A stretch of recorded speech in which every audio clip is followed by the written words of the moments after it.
Chapter number 5 में हमारा अगला टॉपिक होगा फर्स्ट लॉ ऑफ थर्मोडायनेमिक्स।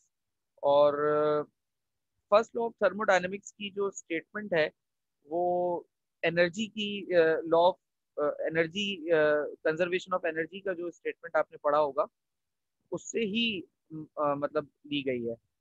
यानी कि जो लॉ है first law of thermodynamics, it is just like law of conservation of energy, उसकी एक मॉडिफाइड फॉर्म है। इसकी स्टेटमेंट क्या है?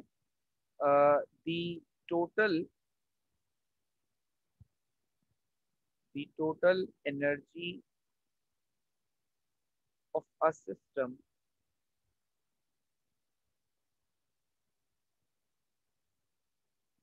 and its surrounding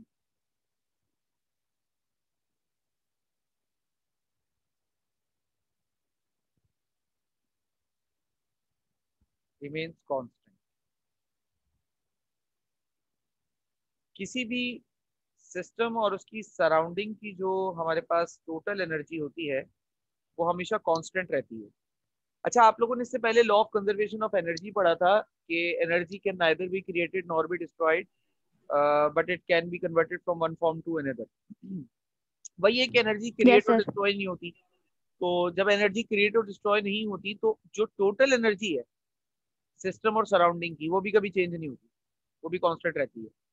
एक बात आपको और बताता हूँ, इस पूरी दुनिया, इस पूरी कायनात की खिलकत की जो एनर्जी है ना, वो कायनात के खल्क होते वक्त जितनी थी वो आज भी उतनी है और रोज कयामत तक उतनी रहेगी। अब आपके जहन में ये बात हो सकता है आ रही हो कि सर हम आए वक्त एनर्जी क्रिएट करते रहते हैं, लाइक सर इलेक्ट्रिकल एनर्जी और साउंड एनर्जी हम क्रिएट नहीं करते बेटा। क्या energy can neither be created, energy create नहीं होती। साउंड एनर्जी बेल बजाने से बचती है, it is because of electricity. Electrical energy क्यों क्रिएट होती है? It is because of difference of potential और travelling of charges between these positive and negative terminals. और ये जो ट्रेवलिंग है चार्जेस की, it is because of kinetic energy. And kinetic energy हमने किसी इलेक्ट्रॉन या एटम में नहीं डाली होती है, वो तो अल्लाह ने कुदरती तौर पर रखी हुई है कि सॉलिड, लिक्विड या गैस के एटम्स मूव करते। तो व्हाट आई मीन टू से हियर इज कि किसी भी सिस्टम की, किसी भी चीज की जो एनर्जी है, टोटल एनर्जी, वो चेंज नहीं होती। जब हम रिएक्शंस करवाते हैं तो ड्यूरिंग दैट रिएक्शन बहुत सारी चीजें हो रही होती हैं। एनर्जी हम दे भी रहे होते हैं, हमें एनर्जी मिल भी रही होती है, वर्क भी हो रहा होता है उस एनर्जी के नतीजे में। तो ओवरऑल जो हमारे पास सिस्टम है वो कांस्टेंट रहता है। इसकी मैथमेटिकल एक्सप्रेशन जो है आ, वो हम ड्राइव कर लेते हैं। इसकी एक्सप्लेनेशन अगर मैं दूं तो आप लोगों के लिए समझना निस्बतन इसे थोड़ा सा आसान हो जाएगा। हम पहले सर डायग्राम। ये जो जी बेटा बोलिए। सर ये जो थर्मोडायनेमिक्स है ये एनर्जी और ये एक ही बात है? मैं समझा नहीं बेटा आपका सवाल, दोबारा बोलिए। सर आप कह रहे हैं ना फर्स्ट लॉ ऑफ एनर्जी हो या फर्स्ट लॉ ऑफ थर्मोडायनेमिक्स, ये एक ही है, मैं मतलब एक ही बात है? फर्स्ट लॉ ऑफ एनर्जी तो बेटा कोई होता ही नहीं है। फर्स्ट लॉ ऑफ थर्मोडायनेमिक्स होता है और law of conservation of energy होता है। आप किस बारे में बात? Yes sir. यस सर, आप कह रहे हैं मतलब एनर्जी और थर्मोडायनेमिक्स दोनों एक ही चीज है? नहीं नहीं नहीं, देखो, एनर्जी अलग बात है और थर्मोडायनेमिक्स तो बेसिकली एक ब्रांच है ना। केमिस्ट्री फिजिक्स की कल हमने पढ़ा तो है कि ये तो एक ब्रांच है जिसके अंदर हम ड्यू टू एनर्जी मूवमेंट की बात करते हैं, मूवमेंट के बारे में पढ़ते हैं कि किसी एनर्जी की वजह से either that energy is heat और एनीथिंग। मेजरली थर्म का मतलब जब आता है तो हीट आता है, तो हीट की वजह से जो भी मूवमेंट होती है हम उसकी बात कर रहे होते हैं थर्मोडायनेमिक्स। लेकिन जो टोटल सिस्टम की एनर्जी होती है वो कांस्टेंट होती है, चाहे वो एनर्जी किसी भी आप फॉर्म में ले रहे हो। ये फर्स्ट लॉ ऑफ थर्मोडायनेमिक्स है। Law of conservation of energy के accordingly first law of thermodynamics आपको मिलता है, क्योंकि law of conservation of energy यही है कि एनर्जी क्रिएट और डिस्ट्रॉय नहीं होती। फर्स्ट लॉ ऑफ थर्मोडायनेमिक्स भी तो यही कह रहे हैं कि सिस्टम की टोटल एनर्जी कभी चेंज नहीं होती। बेटा जब क्रिएट या डिस्ट्रॉय कोई चीज होगी तभी तो किस कांस्टेंट में फर्क आएगा ना। आपके पास 5 रुपए हैं और वो आपने रख दिए हैं, अब आप जब तक उसको खर्च नहीं करोगी या उसमें मजीद पैसे नहीं डालोगी तब तक वो नहीं बढ़ सकते ना। It is just yes like sir. That. अच्छा यस सर, सर। समझ आ गई। जी बेटा। सर ये जो आपने कल जो कुछ डेफिनेशंस वगैरह करवाई थी, उसमें से आपने क्या इटर्नल एनर्जी करवाई थी? इंटरनल। इंटरनल एनर्जी शायद मैंने नहीं कराई, मतलब वर्बली शायद बता दिया हो कि इंटरनल एनर्जी जो है वो इंटरनल सिस्टम मतलब पार्टिकल्स की एनर्जी बेसिकली, बल्कि बताई तो थी यहाँ अच्छा पर अच्छा। जब मैं वो वाली बात कर रहा था ना टोटल एनर्जी वाली। ये है बेसिकली जो एनर्जी है ना। इंटरनल एनर्जी क्या है? इंटरनल एनर्जी इटसेल्फ इंथैल्पी है, अलग अलग नाम है सिर्फ। अच्छा अच्छा। ठीक है। सही सही। अच्छा अच्छा ये सर, ये जो फर्स्ट लॉ ऑफ ये है डायनामिक्स। थर्मोडायनेमिक्स। सर इसमें क्या कहते हैं, जब हम कोई एक्सपेरिमेंट कर रहे हो, आई मीन कोई मतलब इसका कोई एक्सोथर्मिक रिएक्शन करवा रहे हो ये वगैरह, तो उसमें उसके लिए ये फर्स्ट लॉ है कि वो, समझ आई नहीं मीन पाया मुझे, बेटे मतलब।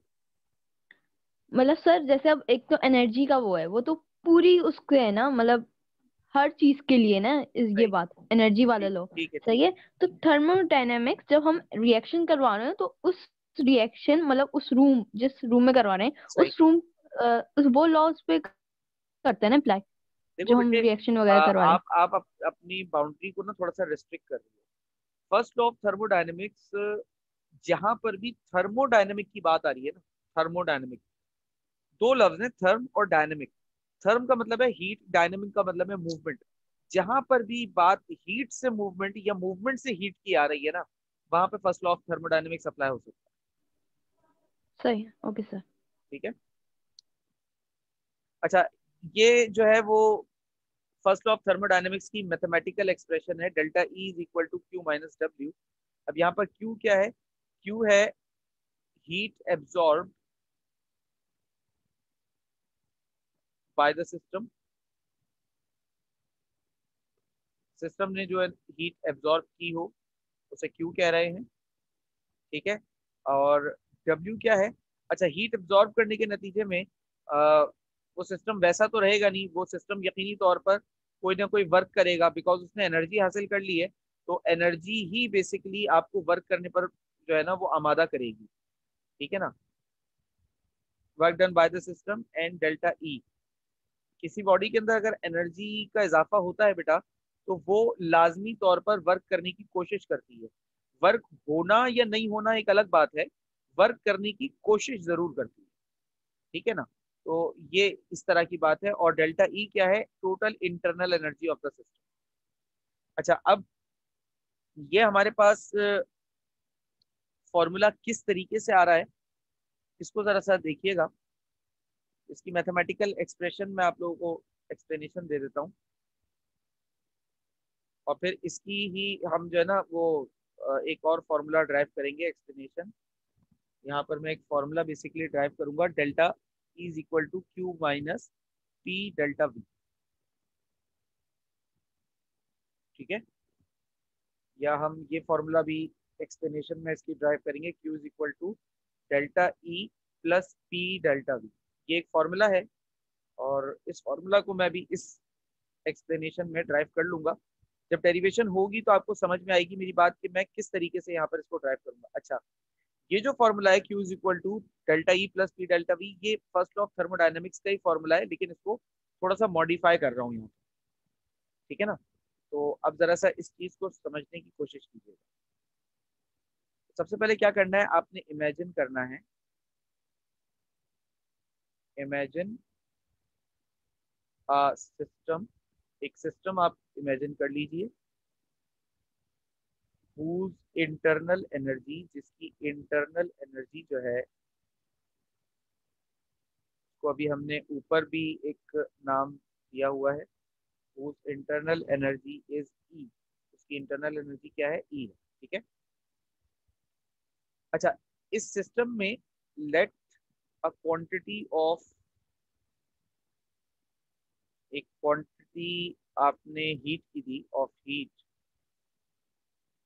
अच्छा, हीट को हम बोल रहे हैं Q, small Q, from the system, from the surrounding, from the surrounding be absorbed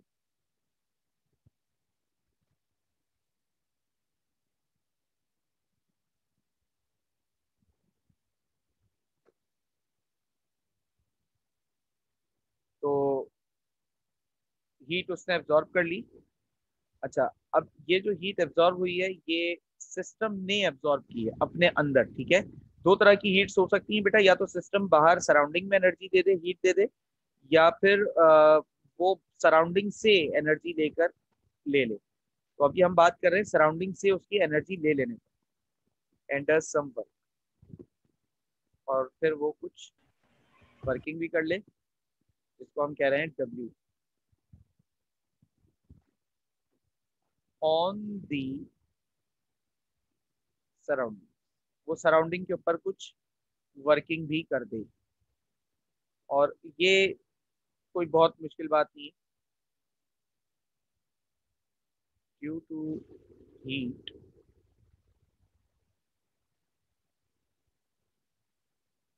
and work operation, heat और वर्क ऑपरेशन के इस मिले जुले कारनामे के नतीजे में the internal energy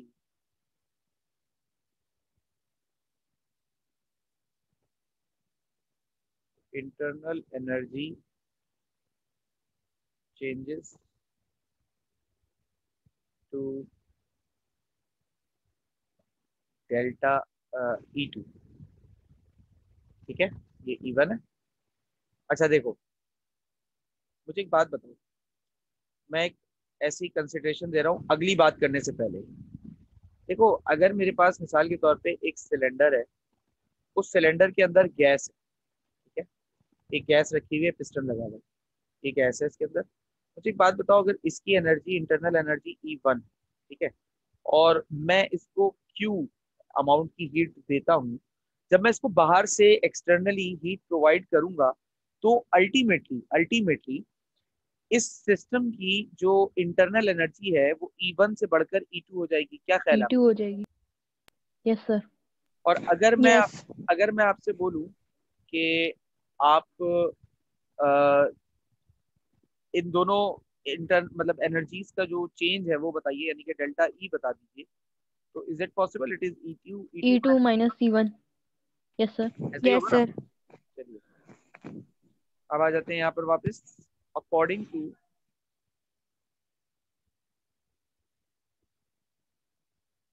first law of thermodynamics, thermodynamics के फर्स्ट लॉ के मुताबिक, सेकंड लॉ भी होता है इसका, और थर्ड भी है, लेकिन वो हमारे कोर्स का दूर दूर तक हिस्सा नहीं है, वो आप अगले साल की फिजिक्स में पढ़ेंगे, क्योंकि थर्मोडायनेमिक्स का ज़्यादातर जो कंसिडरेशन हम लेते हैं या पढ़ते हैं थर्मोडायनेमिक्स के बारे में, वो फिजिक्स में ज़्यादा है, केमिस्ट्री में इतना ज़्यादा नहीं है। केमिस्ट्री केमिस्ट्री में थर्मोडायनेमिक्स बहुत, जैसे कह सकते हैं ना, बेसिक्स ही है। फिजिक्स में असली जो है ना, समझ लो, थर्मोडायनेमिक्स आती है। तो अच्छा, अब मैंने ऊपर वाली फॉर्मूला को थोड़ा सा चेंज कर लिया है, समझ लो मैंने W माइनस में था यहाँ पर, इसको उधर भेजकर प्लस कर लिया, ठीक है ना। तो जो अमाउंट ऑफ एनर्जी मैंने सप्लाई की होगी ना, वो डेल्टा E और W के बराबर होगा। अच्छा, ये कैसे होगा, अभी ये आपको थोड़ी देर में समझ में आ जाएगा। यहाँ पर मैं एक इसमें हेडिंग ऐड कर रहा हूँ, इसे हम कहते हैं pressure volume work. Pressure volume work, ठीक है।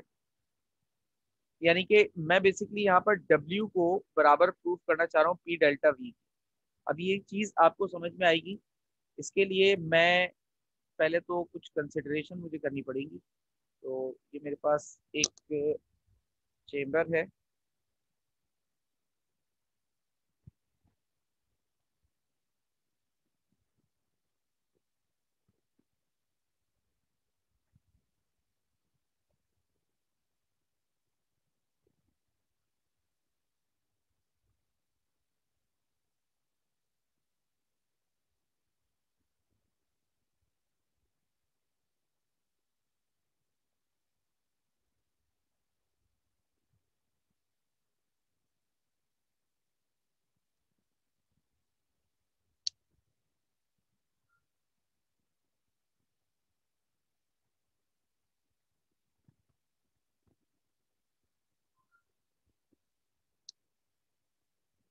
ये आगे हमारे पास एक एक सिलेंडर हमने कंसिडर किया है और उस सिलेंडर की ये दो स्टेट्स हैं, ठीक है। अच्छा, अब यहाँ पर क्या हो रहा है, देखो, मान लो इस सिलेंडर में अभी कोई गैस रखी है और इस सिलेंडर का जो पिस्टन है अभी वो इस स्टेज पर, ठीक है। इस सिलेंडर का कुछ पिस्टन है वो इस स्टेज पर है। अच्छा, और इस सिलेंडर के अंदर कुछ गैस है, ठीक है। अब अगर देखा जाए तो सिलेंडर में गैस ने यहाँ से यहाँ तक का वॉल्यूम घेरा हुआ है जिसे हम V1 कह सकते हैं। पिस्टन पे कुछ प्रेशर भी अप्लाई हो रहा होगा, ठीक है। और पिस्टन चूंकि अगर 3 डायमेंशनल हो, मिसाल के तौर पे यहाँ से नीचे की तरफ से आपको ये 3D नजर आ रहा है, तो ये एरिया होगा पिस्टन का। और मैं इसे Q अमाउंट की हीट सप्लाई कर रहा हूं इस हम गैस। लोग ने सर, जी, एक क्वेश्चन है। सही है, हम लोग ने पिस्टन का एरिया क्यों लिया? सिलेंडर का एरिया लिया ना बेटा, जिसके अंदर अच्छा, गैस। सिलेंडर का दिया। हाँ, सही। ठीक है। अच्छा, इसके अंदर जो गैस मौजूद है बेटा, उस गैस की जो इंटरनल एनर्जी होगी इस वक्त वो E1। अगर मैं उसे क्यू अमाउंट की एनर्जी दूंगा तो क्यू अमाउंट की एनर्जी देने पर क्या होगा कि इस पिस्टन के अंदर जितने भी गैस मौजूद होगी उसकी इंटरनल एनर्जी में इजाफा हो जाएगा और उनका जो इफेक्टिव कोलिजन होगा वो बढ़ जाएगा। याद कीजिए, ये बात हमने चैप्टर 2 में पढ़ी है, ऐसा ही है। Yes sir. Yes sir. अच्छा, अब ये पिस्टन मूव करके आ जाएगा बेटा थोड़ा ऊपर की जाने, ठीक है। ये पिस्टन मूव करके आ गया थोड़ा ऊपर की तरफ, ठीक है। ये आ गया आपके पास प्रेशर। और अगेन अगर ये 3 डायमेंशनल आपके पास होगा तो ये एक एरिया है, ठीक है। अच्छा, अब अगर मैं बोलूं यहां से यहां तक ये हिस्सा जो है, ये पूरा हिस्सा आपके पास क्या कहलाएगा, ये कहलाएगा वॉल्यूम V2, ऐसा ही है। Yes sir. Yes sir. और यहां से लेकर यहां तक की अगर मैं बात करूं इतने में, तो ये डेल्टा V कहलाएगा। क्या ख्याल है आप लोगों का? जी sir. Yes yes sir. Sir. या डेल्टा V नहीं कहते, इसको हम लीनियर ले लेते हैं, बजाय V लेने के इसको हम L ले लेते हैं। इसे हम कह लेते हैं डेल्टा L। क्यों या सर? इसको भी एक काम करते हैं, वॉल्यूम नहीं लेते, थोड़ा सा आसान कर रहे हैं और मजीद थोड़ा सा इसे और आसान कर।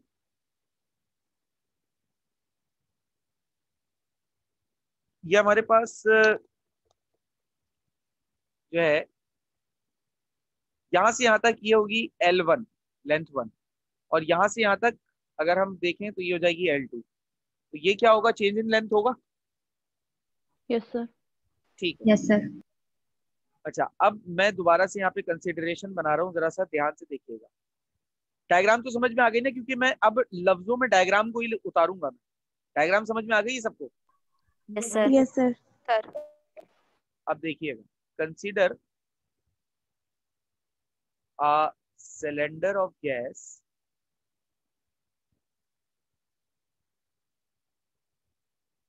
एक गैस का सिलेंडर आप कंसीडर कर लीजिए, having a cross sectional area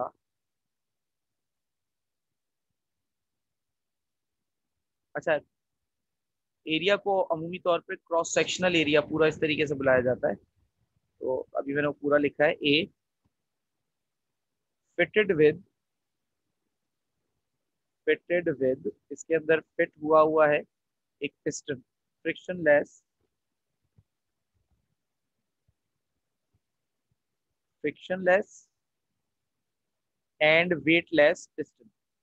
हमने ये मान लिया कि जो पिस्टन है इसका ना कोई वेट है ना ही इसकी कोई फ्रिक्शन है।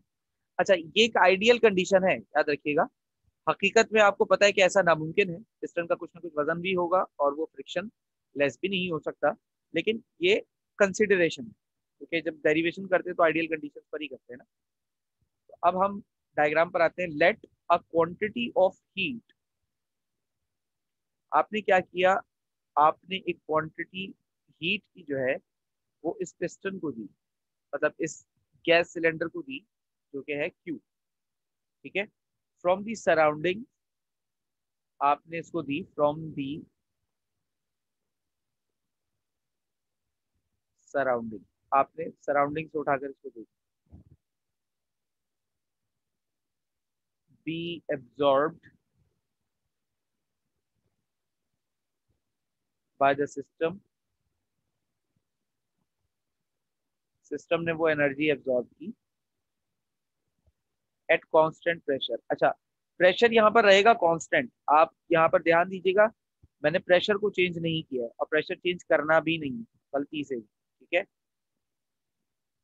If pressure on the piston is P, अगर पिस्टन पे मौजूद जो प्रेशर है ऑन द पिस्टन, पिस्टन पे मौजूद जो प्रेशर है वो अगर P है for example, then the total force, the total force, अच्छा टोटल फोर्स किसकी बात हो रही है, गैस मॉलिक्यूल्स की बात हो रही है जो यहाँ पर है, ठीक है। Acting on the piston would be, acting on the piston, piston would be PA। इस चीज को अभी मैं एक्सप्लेन कर देता हूँ। अच्छा, अब यहाँ पर क्या है कि इफ सर जी सर ये प्रेशर जो है हमने कांस्टेंट क्यों रखा है, ये कल भी मेरा सवाल था इंथैल्पी के उससे। बेटा, कांस्टेंट अगर नहीं रखूंगा तो प्रेशर चेंज होने की वजह से गैस मॉलिक्यूल का या जो भी हमने सब्सटेंस उसके अंदर रखा है उसका वो इफेक्ट जो सिर्फ हमें हीट की वजह से देखना है वो इफेक्ट हमें नहीं मिलेगा सर, ठीक है ना। Okay sir. वो फिर उसमें प्रेशर का इफेक्ट भी तो आ जाएगा। ओके। देन वर्क डन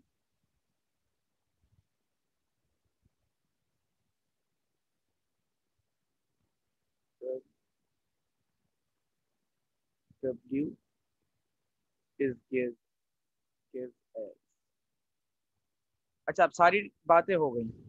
अच्छा, वर्क का फॉर्मूला आप लोगों ने फिजिक्स में पढ़ा होगा, मुझे बताइएगा वर्क का फॉर्मूला क्या होता है। Work is equal to W is equal to F D. F D. Very good, force into displacement, ठीक हो गया सर जी बेटा। सर यहाँ पर वर्क से मतलब मुराद क्या है, ये चीज समझ नहीं आ रही। वर्क से मुराद बेटा पिस्टन का ऊपर जाना है ना, वर्क हो रहा है ना इस पे।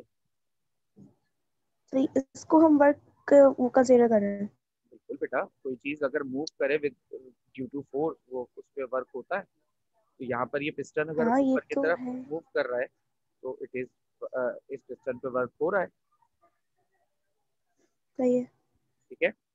अच्छा, अब W आप लोग यस सर। वर्क मुझे बताया आप लोगों ने, force into displacement, that is W is equal to F multiply by D, ऐसा ही है ना।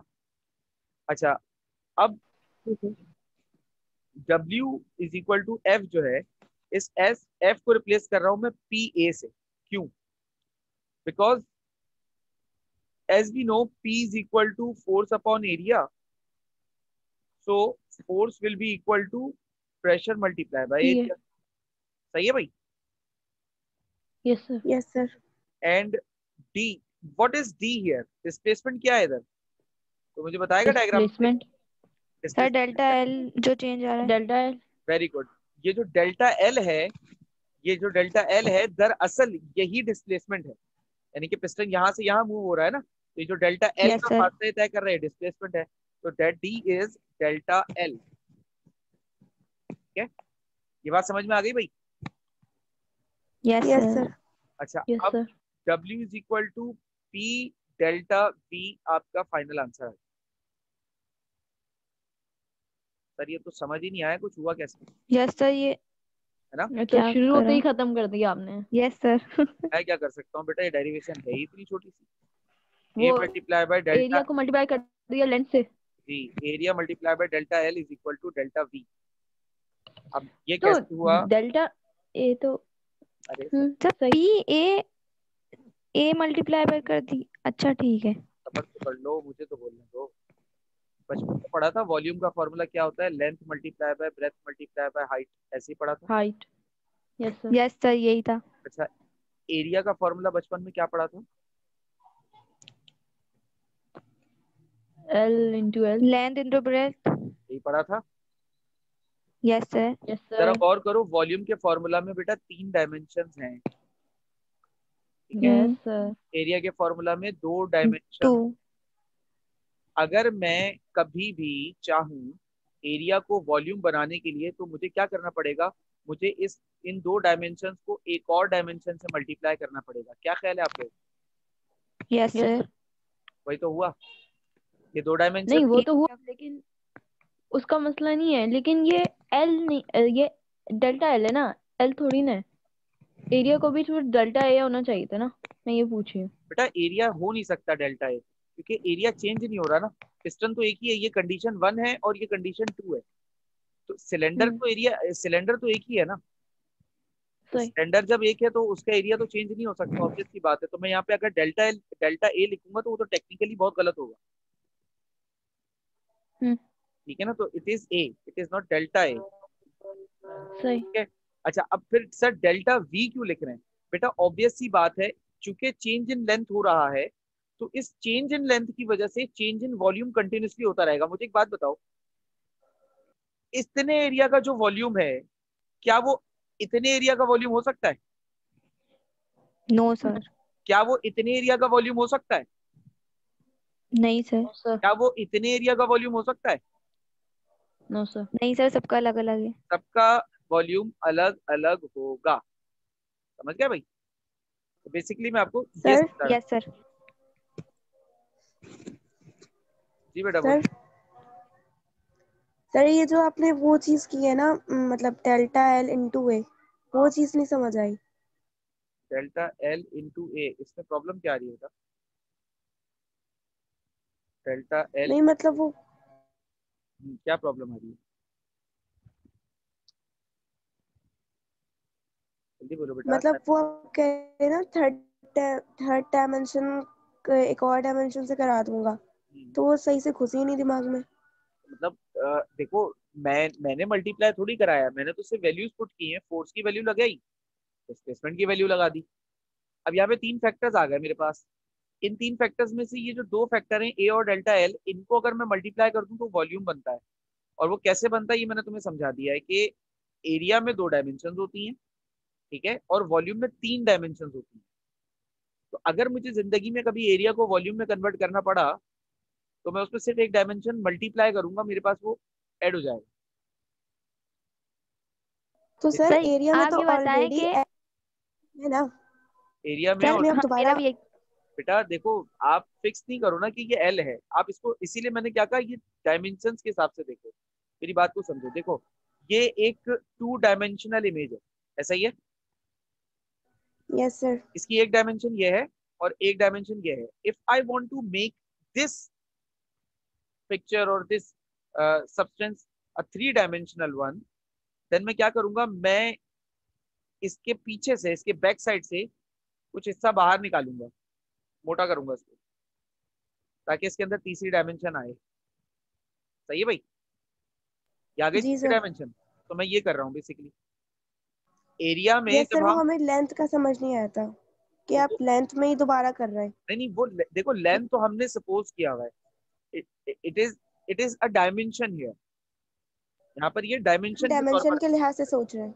हाँ बिल्कुल डायमेंशन के लिहाज से ही सोचना है, क्योंकि लेंथ 2 मरतबा तो लेंथ नहीं हो सकती ना किसी ऑब्जेक्ट की। सही है।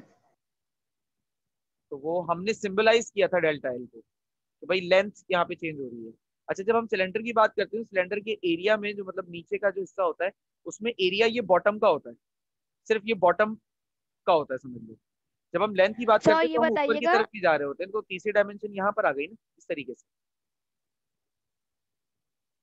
क्लियर हुई ये वाली जी बात? सर सही है। Yes sir. जी बेटा, और क्या, कौन पूछ रहा था कुछ? सर सिलेंडर पर जो है फोर्स कौन लगा रहे हैं?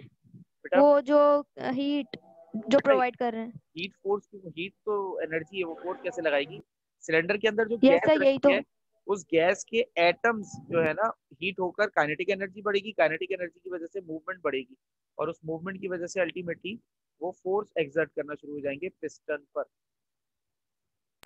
सर मतलब उसके जो मॉलिक्यूल्स हैं वो लगा रहे हैं ना, बिल्कुल ऐसा ही है गैस के। जी। क्लियर हो गई सारी बात? जी सर। कोई सर सवाल? वो मेरा कल वाला एक सवाल है, वो आपने कहा था पूछ लो, अभी नहीं, जब करवा दूंगा। अभी नहीं, अभी वो नहीं, वाला नहीं पूछू? अभी नहीं। वो सवाल मुझे याद अच्छा नहीं है अच्छा। वैसे, लेकिन वो मुझे जहाँ तक याद है वो application of first law of thermodynamics पर आएगा, जहाँ तक मुझे याद। हाँ वो कांस्टेंट प्रेशर का था। हाँ, तो थोड़ा सा वेट कर लो, अगला टॉपिक हो। ठीक है, ओके सर। ये हमारे पास एक ड्राइव होकर फॉर्मूला आ गया, W is equal to P delta V. अब इसको अगर मैं W की जगह पे, यानी कि फर्स्ट लॉ ऑफ थर्मोडायनेमिक्स में W की जगह पे पुट कर लूँ, तो ये क्या फॉर्मूला बन जाएगा, Q is equal to delta E plus P delta V. ठीक है, ये हमारे पास फॉर्मूला बन जाएगा फर्स्ट लॉ ऑफ थर्मोडायनेमिक्स का मॉडिफाइड फॉर्मूला। सही है, तो ये फाइनल हमारी डेरिवेशन हो गई इस चीज़ की। अब हम नेक्स्ट टॉपिक की तरफ मूव करेंगे, जो कि एप्लीकेशंस। मिसबा माइक बंद करें अपना आप। Applications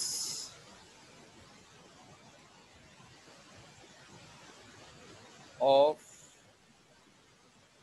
first law of thermodynamics है।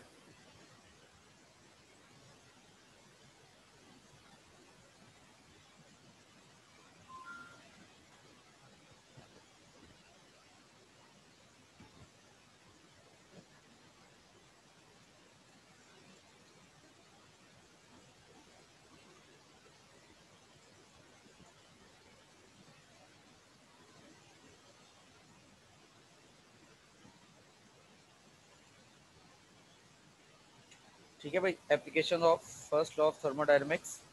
अच्छा, अब यहाँ पर एक जो सबसे बेसिक बात आपने याद रखनी है वो क्या है कि एब्जॉर्प्शन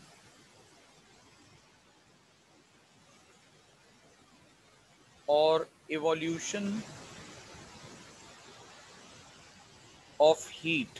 किसी भी सिस्टम में आप अगर हीट प्रोवाइड करते हैं, ठीक है, या हीट आपको मिलती है रिएक्शन के नतीजे में ड्यूरिंग अ केमिकल रिएक्शन, दोनों ही सूरतों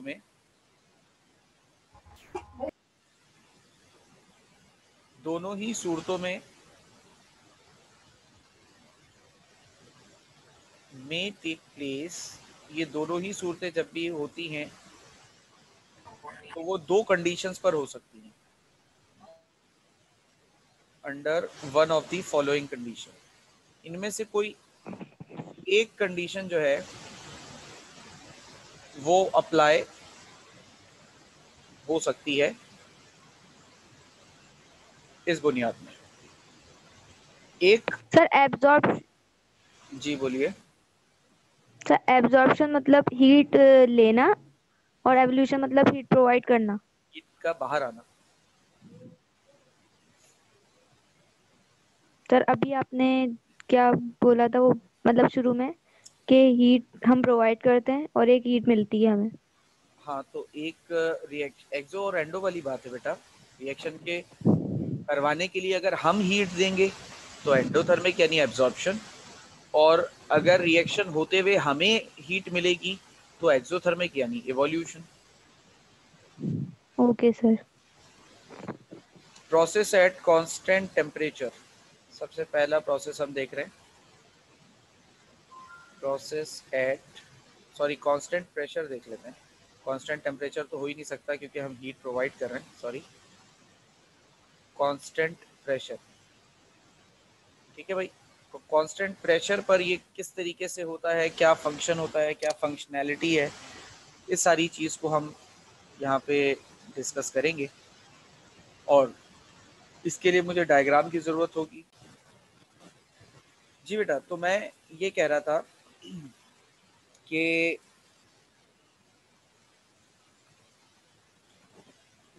हमने पिस्टन के ऊपर एक प्रेशर को कांस्टेंट मेंटेन कर दिया। यहाँ पर अक्सर बच्चे इसमें कंफ्यूज होते हैं कि प्रेशर कांस्टेंट है तो पिस्टन ऊपर कैसे गया।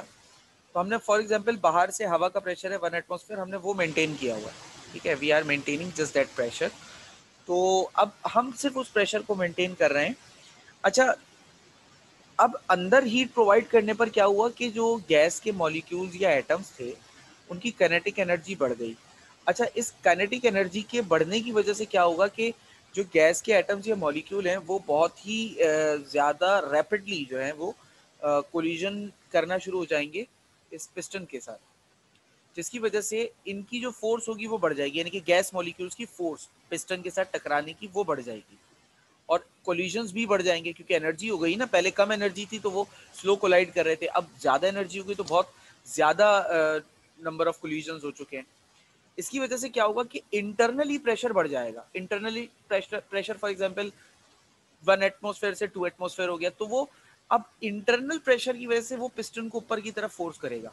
ऊपर से आपने प्रेशर चेंज नहीं किया हुआ है, ऊपर से प्रेशर उतना ही है, लेकिन अंदर से प्रेशर बढ़ गया है। तो कांस्टेंट प्रेशर का मतलब है कि वो जो एक्सटर्नल आपने पिस्टन के ऊपर प्रेशर मेंटेन किया हुआ है वो चेंज ना हो। बात समझ में आई है वाली मेरी? सर ये यस सर। इंटरनल प्रेशर कैसे बढ़ा? सर ये बात समझ नहीं आई। गैस को जब हमने पिस्टन के अंदर जो गैस है उसको हीट किया तो उस हीट एनर्जी की वजह से गैस मॉलिक्यूल्स की काइनेटिक एनर्जी बढ़ गई। काइनेटिक एनर्जी की बढ़ने की वजह से गैस के मॉलिक्यूल्स की मूवमेंट बढ़ गई। उस मूवमेंट की वजह से उनका पिस्टन से टकराना बढ़ गया। जब पिस्टन से टकराना बढ़ गया तो अल्टीमेटली इंटरनल जो गैस का आपके पास प्रेशर है वो बढ़ जाएगा। ठीक है? जी सर सही है। अच्छा, अब हमने, अगर आपको ये सारी बात समझ में आ गई है तो अब हम अपनी पहले कंसिडरेशन बता देते हैं कि इमेजिन अ सिस्टम। आप एक सिस्टम इमेजिन कीजिए whose internal energy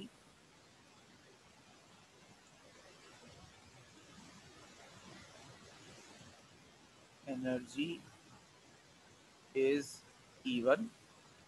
उसकी जो इंटरनल एनर्जी है वो E1 है और let a quantity of heat, आपने क्वांटिटी हीट की प्रोवाइड करी जिसको आप QP से डिनोट कर रहे हो। ठीक है, QP फ्रॉम दी सराउंडिंग से उसने ये QP अमाउंट की हीट एब्जॉर्ब की बाय द सिस्टम सिस्टम ने एब्जॉर्ब की एंड डज सम वर्क, और उसने कुछ वर्क भी किया। इस वजह से उसका जो पिस्टन है वो मूव हुआ ऊपर की तरफ। अच्छा, जब पिस्टन ऊपर की तरफ मूव हुआ तो हम ये कह सकते हैं कि पिस्टन के ऊपर वर्क हुआ। ठीक है ना? तो वर्क हुआ पिस्टन पे, दैट इज W। ठीक है, एट कांस्टेंट प्रेशर। ये सारा काम कहाँ हो रहा है? कांस्टेंट प्रेशर के ऊपर हो रहा है।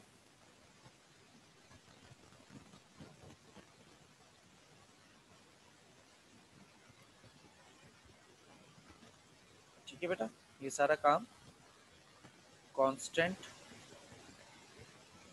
प्रेशर के ऊपर हो रहा है।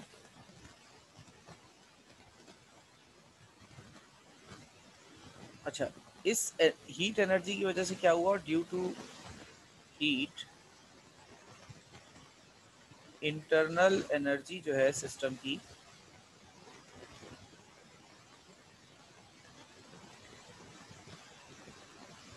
ऑफ द सिस्टम की इंटरनल एनर्जी चेंज हो गई, E2 हो गई। ठीक है, सिस्टम की इंटरनल एनर्जी चेंज होकर E2 हो गई। सही भाई, ये तो सारी वो बात हो गई जो मैंने यहाँ पे आपको डायग्राम में भी एक्सप्लेन कर दी।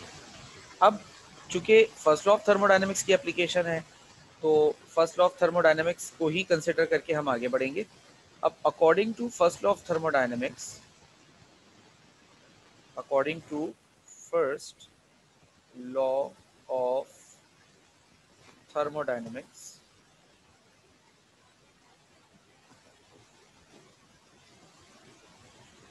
थर्मोडायनेमिक्स के फर्स्ट लॉ के हिसाब से Q बराबर होता है बेटा डेल्टा E प्लस W के।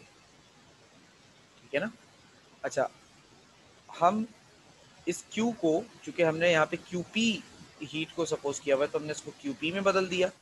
डेल्टा E वैसे ही फिलहाल रहने दो। और ये जो W है, इसके लिए हमने अभी ऊपर देखा ना कि W किसके बराबर होता है, P डेल्टा V के। तो मैं इस W को P डेल्टा V ले लेता हूँ। ठीक है भाई। अच्छा, अब एक बात जो हमें पता है वो क्या है कि डेल्टा E जो है वो बराबर होता है E2 माइनस E1 के, और डेल्टा V जो है बेटा वो बराबर होता है V2 माइनस V1 के। बेटा इस बात में कोई परेशानी तो नहीं है? No sir. No sir. No sir. ठीक है। No sir. इसको हम कह रहे हैं इक्वेशन नंबर 1, सही है। अब सब्स्टिट्यूट कर देते हैं वैल्यूज को, substituting the value of delta E and delta V in equation number 1। Equation 1 में डेल्टा E और डेल्टा V की ये वैल्यूज आप सब्स्टिट्यूट कर दीजिए। QP is equal to E2 minus E1 और प्लस P की जगह पर आप लिख देंगे V2 माइनस V1। ठीक है।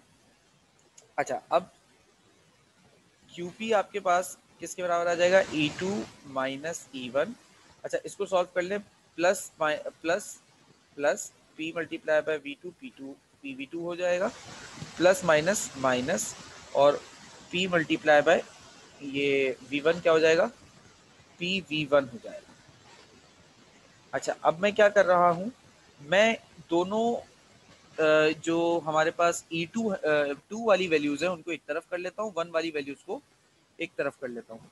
ये हो जाएगा मेरे पास E2 plus PV2 minus E1 minus PV1। ठीक है भाई, ये वाली बात समझ में आ गई? जी सर। Yes sir. अच्छा, अब मैं क्या कर रहा हूँ, एक स्टेप यहाँ पे मैं मजीद बढ़ा रहा हूँ ताकि थोड़ी सी आसानी हो जाए।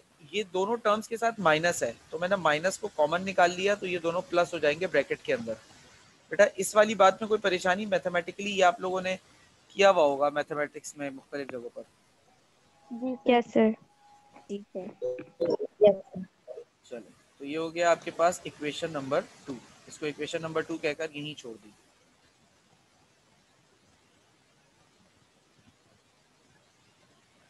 अच्छा जी, अब फंक्शन,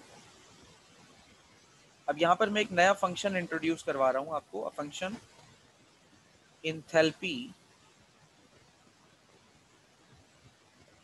इंथैल्पी का मतलब क्या है बेटा, इंथैल्पी का मतलब है हीट कंटेंट। इज इंट्रोड्यूस, ये यहाँ पर हमने इंट्रोड्यूस करवाया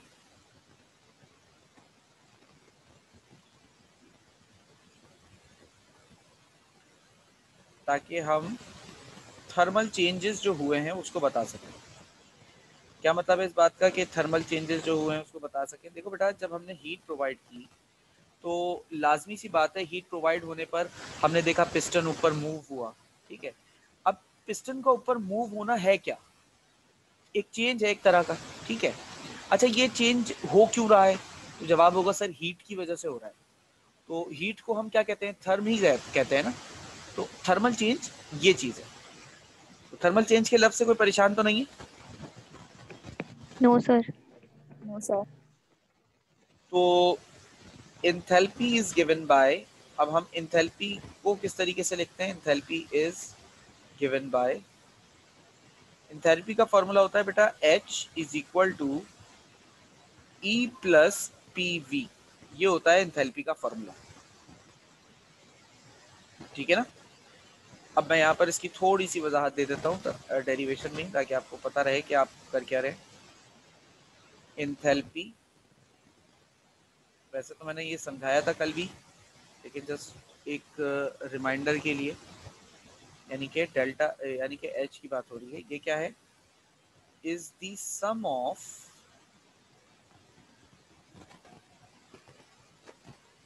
internal energy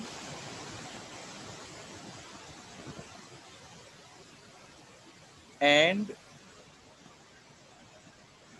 the product of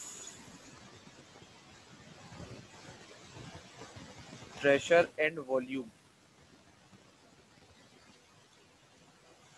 enthalpy जो है वो सम होता है, इस बात को भी हम एक्सप्लेन करते हैं। h is a state function, h जो है हमारे पास वो क्या होता है, स्टेट फंक्शन होता है। अच्छा, स्टेट फंक्शन के बारे में मैंने आप लोगों को कल पढ़ाया है, मुझे याद है, तो क्या कोई मुझे बता सकता है क्या होता है स्टेट फंक्शन? नहीं सर, स्टेट फंक्शन नहीं पढ़ाया हमने। स्टेट फंक्शन नहीं पढ़ाया? जी सर, नहीं पढ़ाया था सर। नो आपने सर, स्टेट के मेरे बारे में ख्याल बताया से था, नहीं वही है। आई थिंक स्टेट फंक्शन भी होगा। स्टेट फंक्शन बेसिकली देखो, स्टेट के बारे में मैंने क्या पढ़ाया था कि मैक्रोस्कोपिक वो प्रॉपर्टीज जो आप किसी भी मतलब जैसे कि फॉर एग्जांपल मैक्रोस्कोपिक प्रॉपर्टीज है लाइक प्रेशर, वॉल्यूम, टेम्परेचर, जो किसी भी आपके पास पॉइंट पर होती है ना, मतलब कोई किसी भी रिएक्शन के दौरान जो प्रेशर, वॉल्यूम, टेम्परेचर की जो वैल्यूज होती हैं उसे हम स्टेट कहते हैं, ठीक है ना। अब स्टेट फंक्शन मजीद क्या होता है कि जो बेसिकली अभी मैं इसको वर्क के फिनोमिना में एक्सप्लेन भी कर दूंगा आगे चलकर, अभी सरसरी सा सुन लो कि स्टेट फंक्शन क्या होता है बेटा। स्टेट फंक्शन वो चीज़ होती है, मतलब वो वैल्यू होती है जो किसी सिस्टम को डिटरमाइन करवा रही हो, ठीक है ना, और वो इनिशियल और फाइनल स्टेज पर डिपेंड करती है सिस्टम की, यानी कि h is a state function. अब यहां पर मैं आगे क्या लिखूंगा, and is dependent on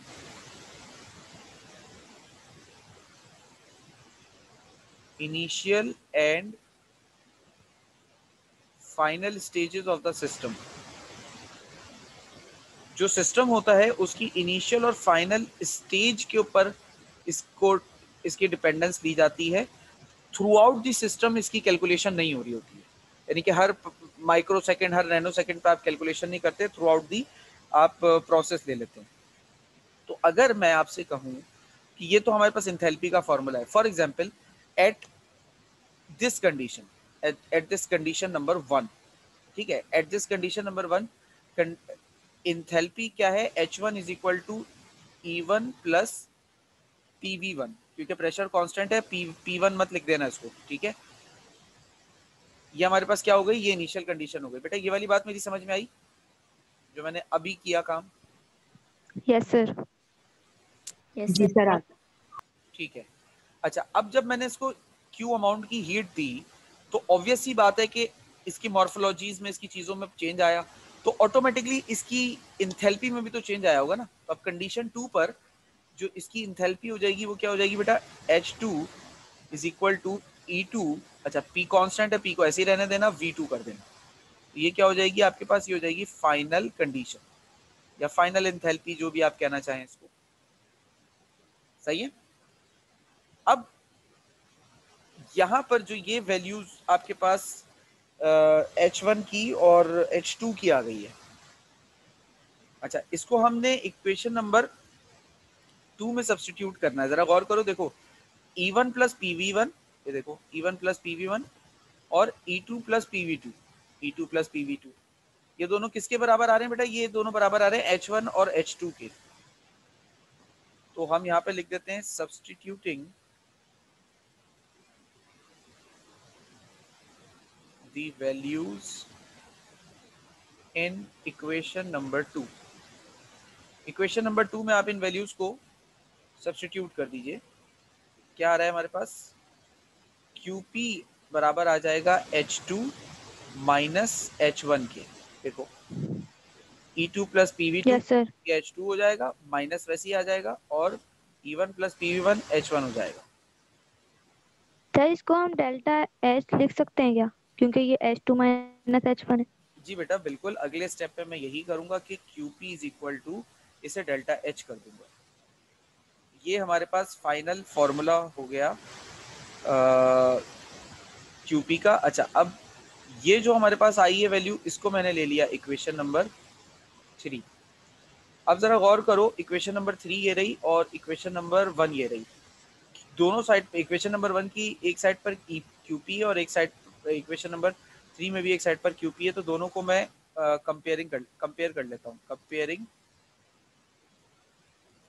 comparing equation number 1 and equation number 2। जब कंपेयर करोगे तो आपको क्या मिल जाएगा, delta H is equal to, sir 1 और 3 को कर रहे हैं ना हम जी बेटा compare. Delta E plus P delta V। ये हमारे पास फाइनल जो स्टेटमेंट मतलब होगी फाइनल, ये आ जाएगी वैल्यू। एक ये कंसिडरेबल होती है फाइनल, और एक ये भी कभी कभार कंसिडरेबल होती है। तो ये दो वैल्यूज आ गई। सर ऊपर करेगा जरा कि कौन कौन सी है। ये हैं बेटा दो वैल्यूज। अच्छा, अब आखिर में मैं कुछ बात लिख रहा हूँ। डेल्टा H इज अ कैरेक्टरिस्टिकल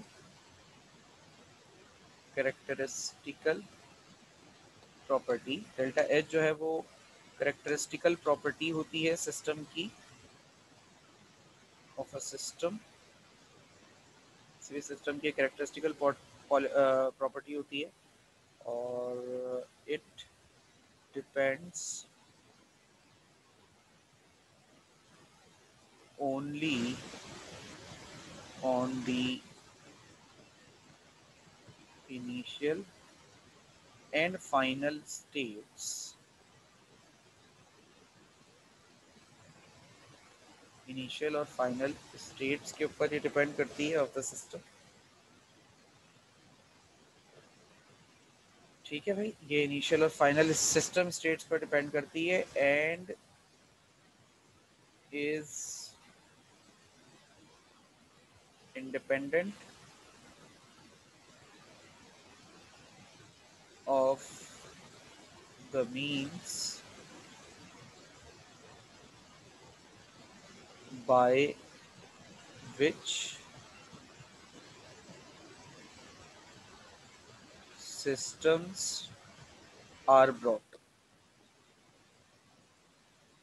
अब ये कह रही है, ये जो मैंने स्टेटमेंट लिखा है, इस स्टेटमेंट का मतलब ये है कि डेल्टा H की जो वैल्यू अभी मैंने आपके सामने यहाँ लिखी है ना, ये कैरेक्टरिस्टिकल प्रॉपर्टी होती है, मतलब सिस्टम की कैरेक्टरिस्टिक है।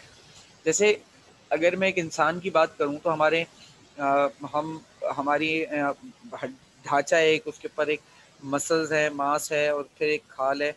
अगर फॉर एग्जांपल हमारी बॉडी में से मांस मसल्स को हटा दिया जाए, सिर्फ ढांचा रह जाए, तो वो इंसान नहीं कहलाएगा। ठीक है ना। तो कैरेक्टरिस्टिकल प्रॉपर्टी जो है वो सिस्टम की मस्ट प्रॉपर्टी जिसे कह सकते हैं ना आप, मस्ट प्रॉपर्टी होती है, और वो सिस्टम पर लाजमी डिपेंड करती है।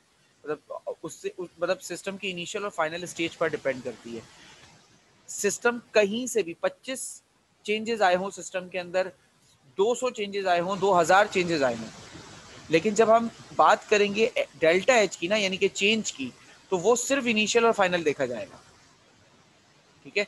सिस्टम में 25,000 चेंजेस ही क्यों ना आए हों, लेकिन सिर्फ इनिशियल और फाइनल ही देखेंगे, यानी कि what is H1 and what is H2, that will be minus यानी subtracted, and delta H can be found out. Is that clear? Yes sir ये सर। वही बात हो गई ना सर फिर फंक्शन स्टेट वाली, कि इसमें क्या भी मतलब वही होता है। क्या कह रही हो बेटे, दोबारा बोलो। मतलब फंक्शन स्टेट में भी आपने ये बताया था ना, कोई ऐसी चीज जिसमें इनिशियल हम कैलकुलेट करें एंड फाइनल कैलकुलेट करें। हाँ, ऐसा ही होता है। सही है सर। स्टेट फंक्शन पे अभी मैं मजीद थोड़ी सी बात आगे चलकर करूंगा, ये ज़रा ये टॉपिक कंप्लीट कर लूँ। अच्छा, अब मैं इसका कंक्लूसिव स्टेटमेंट लिख रहा हूँ कि भाई heat supplied at constant pressure, ये यूज़ किस चीज़ में होती है, is use to increase internal energy of the system. इसका जो इस्तेमाल है वो सिस्टम की इंटरनल एनर्जी बढ़ाने में होता है। सही है। एंड यहां पर and perform some work, perform some work against the piston. तो यहाँ पर जो मैंने बात करी बेटा वो क्या है कि अगर आप कांस्टेंट प्रेशर पर हीट सप्लाई करोगे तो वो हीट सिर्फ और सिर्फ गैस की इंटरनल एनर्जी नहीं बढ़ाएगी बल्कि पिस्टन को वर्क भी कराएगी। जो आखिरी मैंने कंक्लूसिव स्टेटमेंट दिया ना बेटा, वो आखिरी कंक्लूसिव स्टेटमेंट यही है कि जो आप इसमें क्यू अमाउंट की हीट प्रोवाइड कर रहे हो, ये क्यू अमाउंट की हीट सिर्फ और सिर्फ इंटरनल एनर्जी मॉलिक्यूल्स की गैस की इंक्रीज नहीं करेगी बल्कि वर्क भी परफॉर्म करेगी, यानी कि पिस्टन को भी मूव करवाएगी। तो इज दैट क्लियर बेटा? सारी बात समझ में आ गई? Yes sir. सर ये जी तो फिर सर। मतलब ऑब्वियस सी बात होगी ना कि जब इंटरनल एनर्जी बढ़ेगी तो पिस्टन भी तो ऊपर जाएगा ही। हमेशा ऑब्वियस नहीं होती। क्यों सर? अब क्यों का जवाब अगर मैं कल दूं तो ज़्यादा मज़ा आएगा, क्योंकि ज़रा आज के लिए टाइम थोड़ा सा शॉर्ट है, पूरी बात हो नहीं पाएगी। तो इसके जो चलो सेकंड ओके पार्ट सर। है ना, अभी हमने किया था प्रोसेस एट कांस्टेंट प्रेशर, इसे आइसोबैरिक प्रोसेस भी कहते हैं। ठीक है, यहाँ पे मैं बल्कि लिख देता हूँ कि ये आइसोबैरिक प्रोसेस भी कहलाता है, इसे आइसोबैरिक प्रोसेस भी कहते हैं।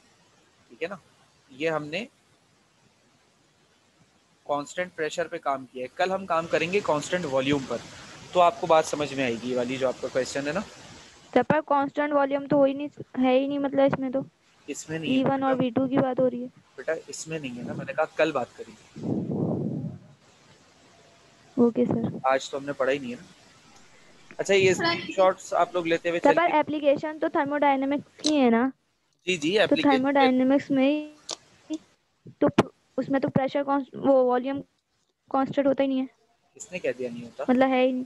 सर अभी आपने जितनी भी मतलब बातें बताई हैं उसमें तो कांस्टेंट नहीं है तो अभी तक वॉल्यूम। नहीं है ना, मैंने ऊपर वाले मतलब जब आपने थर्मोडायनेमिक पढ़ाया था, उसकी लॉ पढ़ाई थी, जब भी चेंज हुआ था वॉल्यूम तो। बेटा मैं मान रहा हूँ, मैं मना नहीं कर रहा उससे, लेकिन अभी तक आपको चेंज वाले पढ़ाई थी ना, अब मैं आपको चेंज वाली नहीं पढ़ाऊंगा तो थर्मोडायनेमिक्स वहां पर भी तो अप्लाई होगी, वही तो आपसे कह रहा हूँ। Okay sir. जल्दी जल्दी से स्क्रीनशॉट्स ले देगा। दो पैकेट होंगे उसके अंदर, दो फिर वाला सीजन है ना उसके अंदर है मनी फ्रीजर में। नहीं नहीं कर रहा, फ्रीजर में जो है, ठीक है ना। ठीक है बेटा, क्लास ऑफ करूँ फिर?